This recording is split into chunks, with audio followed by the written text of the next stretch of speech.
The Black Dahlia Murder, a Brutal Unsolved Mystery by Natalie Harper. In the dimly lit alleys of Los Angeles' criminal history, a chilling saga unfolded. The notorious Black Dahlia case. The victim, Elizabeth Short, a young and aspiring actress, met her gruesome demise in 1947, marking one of the city's most baffling and macabre murders. As the tale of horror emerged, a surprising twist was added when former LAPD detective Steve Hodel pointed a condemning finger at an unlikely suspect, his own father, Dr. George Hodel. The Black Dahlia crime scene and murder are etched in history, marked by gruesome details that have fueled decades of speculation and intrigue. Elizabeth Short, a 22-year-old aspiring actress, met a horrific fate in 1947. The crime scene, discovered on January 15th, revealed a scene of brutality and sadism. The body of Elizabeth Short was found in a vacant lot on the 3800th block of South Norton Avenue, West 39th Street, and Coliseum Street in the Lament Park neighborhood of Los Angeles. Betty Berzinger, a 23-year-old housewife, stumbled upon the gruesome scene at 10:45 a.m. Short's body was arranged in a naked pose, clinically bisected, in the vacant lot. Elizabeth Short's murder was particularly gruesome.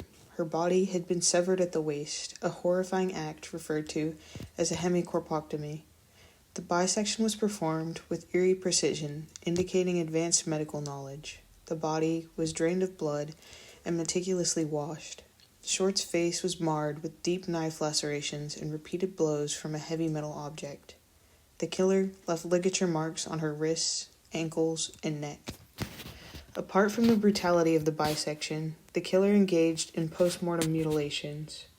Short's body showed cuts extending from her mouth, blows to her head and face, cuts to her breast, pubic region, and left thigh. And the killer also inserted flesh into her anus and vaginal regions, demonstrating an even more horrific and sadistic component of the killing. After Short's body was transported to the examiner's office on January 16, 1947, autopsy revealed the presence of fecal matter in Short's stomach, indicating a disturbing level of violence and torture. Theories as to why Short had fecal matter in her stomach include forced consumption. She was starved and as a result was forced to consume the fecal matter, or possibly the killer placed the material in her stomach after the murder as a symbol or gesture. All of these notions are horrific conclusions as to what Elizabeth had to endure before her untimely demise. Before the discussion of suspects in the killer's profile, there are some key dates and events to take note of. On January 22, 1947, the coroner's inquest took place, partially reading the autopsy into record. On January 23, 1947, city editor of the LA Examiner receives a mysterious call related to the case that later was determined to be unimportant. On January 24, 1947, Short's shoe and purse were found in the trash on Crenshaw Avenue. On January 25, 1947, the Examiner's editorial office received a package containing Elizabeth Short's belongings, pictured below. The crime scene photography from that day provides a glimpse of the sprawling wild landscapes of Los Angeles in transition, with newly developed neighborhoods abutting empty spaces waiting to be filled. The location of the murder was strategic, a vacant lot in Lament Park. The killer likely transported the body and left it in plain view, a calculated move to shock and horrify the public. The murderer, reminiscent of Jack the Ripper, taunted the police with notes, some in capital letters, other composed from newspaper headlines. Steve Hodel, in his investigation, connected his father, Dr. George Hodel, to these taunting notes, alleging that he might have written the original taunts to police. However, there were numerous suspects in the Black Dahlia murder, mainly due to the fact that Elizabeth Short was a very promiscuous individual. On January 18, 1947, Robert Red Manley, who had driven Short from San Diego to Los Angeles on January 8th and 9th, was detained for questioning. Manley was Short's primary suitor, one of an alleged about 20. Manley was one of the last people to see Short alive, besides the killer, before she died. He drove her to Dorothy's mother, Elvira French's rooming house, where Short was staying in nearby Pacific Beach. Manley and Short then lied to French about their relationship. They said they were co-workers. Manley left Short at French's to find a hotel room to clean up, then returned and the two went on a date, spending time in the Hacienda Club where they had a few drinks and then at a drive-in for a midnight snack. Manley drove Short back to French's where they briefly kissed. That was their first date, alleged by Manley. Manley returned to San Diego on January 8th. He looked for Short on the corner where they had first met. Failing to find her there, he swung by a rooming house where the two hooked up again.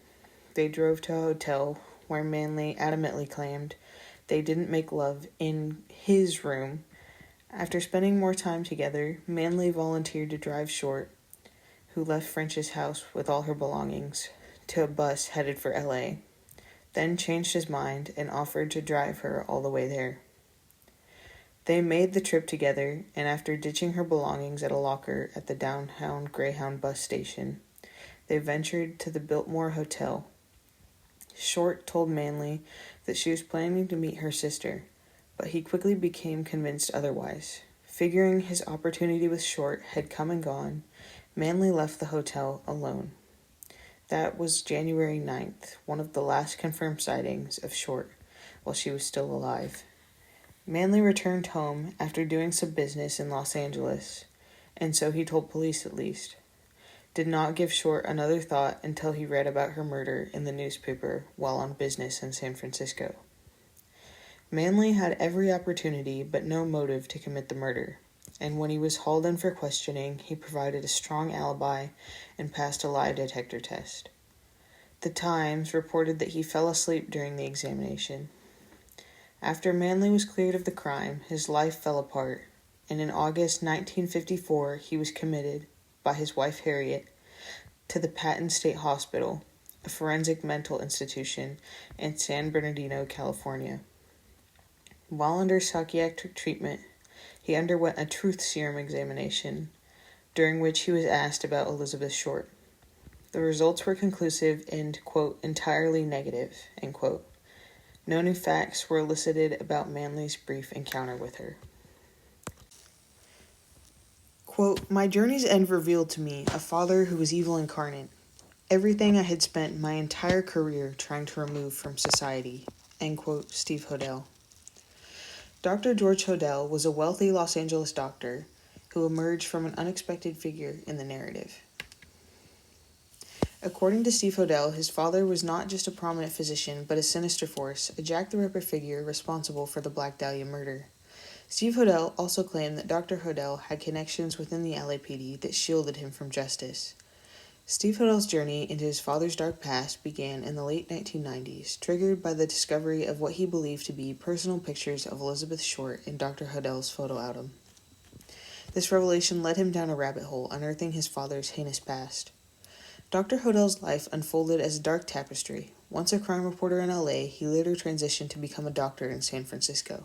Described as a sadistic misogynist, Dr. Hodel's unorthodox life included fathering children by different women, engaging in unconventional relationships, a disturbing history of sadistic acts, incest, and associating with figures like film director John Huston and surrealist photographer Man Ray. The doctor's unconventional relationships are believed to have led him to meet Elizabeth Short, though this is just speculation. The Black Dahlia murder itself was a horrifying incident. Elizabeth Short, a 22-year-old aspiring actress from Massachusetts, was found bisected and arranged in a vacant lot. The press dubbed her the Black Dahlia due to her jet black dyed hair and penchant for dressing in black. The brutality of the murder shocked the city, leading to an unsolved mystery that gripped the public imagination. Steve Hodel, a former LAPD detective with 17 years in the homicide department, only began investigating the crime after his father's death.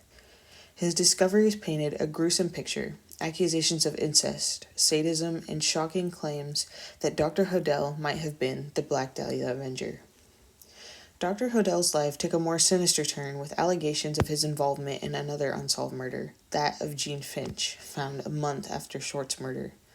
Hodel suggested that his father's connections within the LAPD allowed him to evade capture, possibly through blackmail. The story took an intriguing twist, with Hodel connecting his father's notes to the police, written in a style similar to the taunting notes of the Black Dahlia murderer. A handwritten expert concluded that Dr. Hodel might have written the original taunts. The eerie parallels extended from the crime scene, with Short's body posed in a similar fashion to a famous Man Ray photograph called the Minotaur, and Dr. Hodel being a devotee of the Marquise de Sade.